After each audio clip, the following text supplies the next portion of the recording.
জামাত শিবিরের সাদিক কায়েম উনি ওই খামিনির গায়েবানা জানাজা পড়েছেন, এটা নিয়ে অনেক কন্ট্রোভার্সি।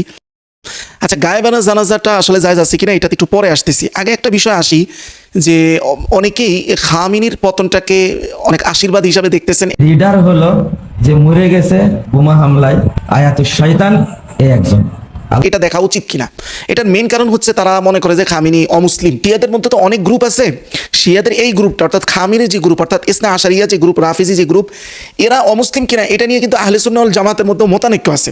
যেমন আমি একটা ইমাম ইবনে তাইমিয়ার বর্ণনা, যেটা মিনহাজুস সুন্নাহর 5 নম্বর খণ্ডে, তিনি স্পষ্ট কথা বলেছেন যে আর রাফিদাতু ফীহিম জাহলুন, রাফিজি যারা এই যে খামিনের যে গ্রুপ, মানে এদের যে সিলসিলাটা, এর মধ্যে অনেক অজ্ঞতা আছে, মানে ইসলাম সম্পর্কে অজুলমুন, অনেক জুলুম আছে।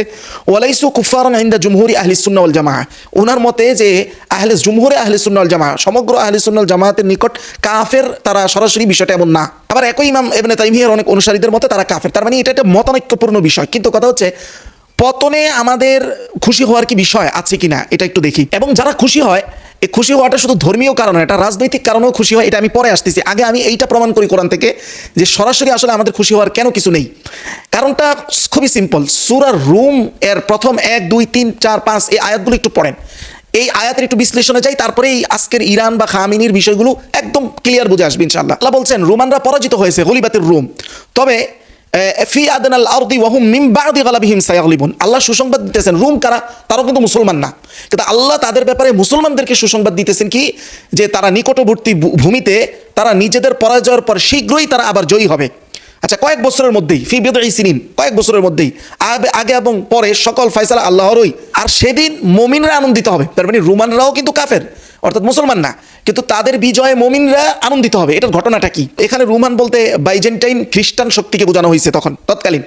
এরা পারস্যের অগ্নি পূজারী যারা, যেমন শাসানীয় সাম্রাজ্যের যারা ছিল, তাদের কাছে তৎকালীন সময় পরাজিত হয়। পারস্যের তারা ছিল অগ্নিপূজক। তারা যখন জয় হইতো, মক্কার মুশরিকরা খুব খুশি হতো, কারণ হচ্ছে ওই অগ্নিপূজকদের সাথে এদের ধর্মীয় একটা অ্যালাইন ছিল, মানে ধর্মীয় একটা কাছাকাছি ধরন মিল ছিল। অন্যদিকে বাইজেন্টাইনরা ছিল আহলে কিতাব, অর্থাৎ আসমানি কিতাবের অনুসারী, তাদের সাথে মুসলমানদের একটা কাছাকাছি এলাই ছিল। মানে হলো অনেক সময় জিও পলিটিক্যালি আপনার পুরোপুরি হুবহু আপনার মতের না হতে পারে, আপনার মতো মুসলমান না হতে পারে, কিন্তু যে আপনার ধর্মের যতটা কাছাকাছি জিও পলিটিক্যালি, তাকে ততটা বেশি অনেক সময় কাজে লাগে। এখন এটা তো আমাদের সামনে স্পষ্ট।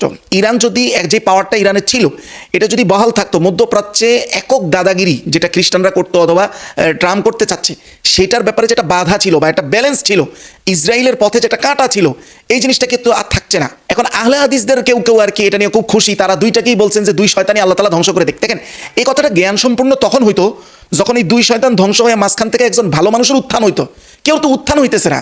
যখন উত্থান হইতেছে না, তখন তো মূলনীতি হলো এটাই যে তুলনামূলক কম শয়তান দ্বারা বড় শয়তানকে ঠেকায় রাখা যায়। কারণ আপনার তো কোনো অ্যাবিলিটি নাই, আপনার তো উত্থান হয় নাই, সুন্নি মুসলমানদের তো কোনো বড় উত্থানই হয় নাই।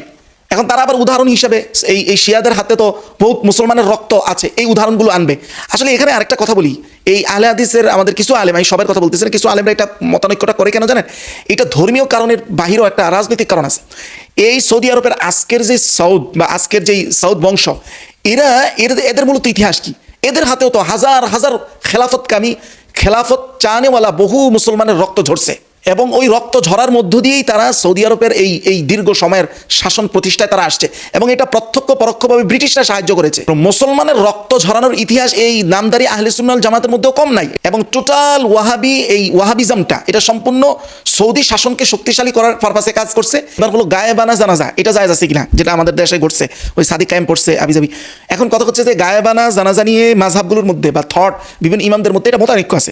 এর মধ্যে ইমাম শাফিঈ, হাম্বলি, ইয়ারানি, ওনারা দেখেন যে জাওয়াজাহা ও ইস্তেহবাবাহা আয়াত আছে, এবং ওনারা এটা মুস্তাহাব মনে করেন আলা কুল্লি মাইয়িতিন গায়িবিন আনিল বালাদ, মানে আপনার যে কোনো গায়েব মাইয়িত শুধু এতটুকু শিওর হতে হবে, অনুস্তারিত শাফিঈয়া আল ইলম আও ইয-যন বিউকুই তাগসিল ক্বাবলা সালাত, যে এইটুকু ধারণা সঠিক থাকতে হবে যে আপনি যার গায়েবানা জানাজা পড়তেছেন তার গোসলটা হয়েছে, এটার একটা ধারণা থাকতে হবে। অন্যদিকে ইমাম আবু হানিফা এবং ইমাম মালিক এটাকে মুতলাকভাবে জায়েজ মনে করেন না।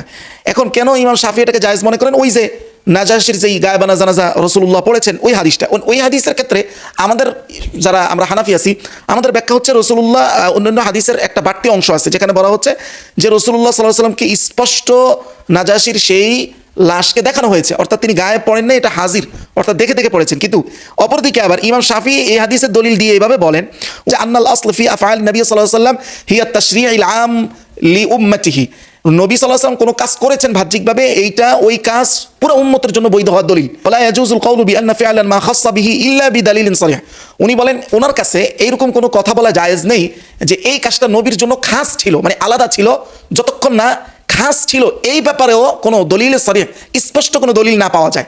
তো স্পষ্ট কোনো দলিল যেহেতু এই ব্যাপারে পাওয়া যায় না যে এইটা নবীর জন্য আলাদা বিধান ছিল, এই জন্য ইমাম শাফি মনে করেন এই বিধান অনুযায়ী গায়েবানা জানাজা ঠিক আছে। কিন্তু ইমাম আবু হানিফা, মালিকি এইসব মাযহাবে গায়েবানা জানাজাকে মুতলাকভাবে সঠিক মনে করা হয় না। এটা মতানৈক্যপূর্ণ বিষয়, আমার মতকে আরেকজনের উপরে গলা টিপে চেপে দেওয়ার তো কিছু নেই।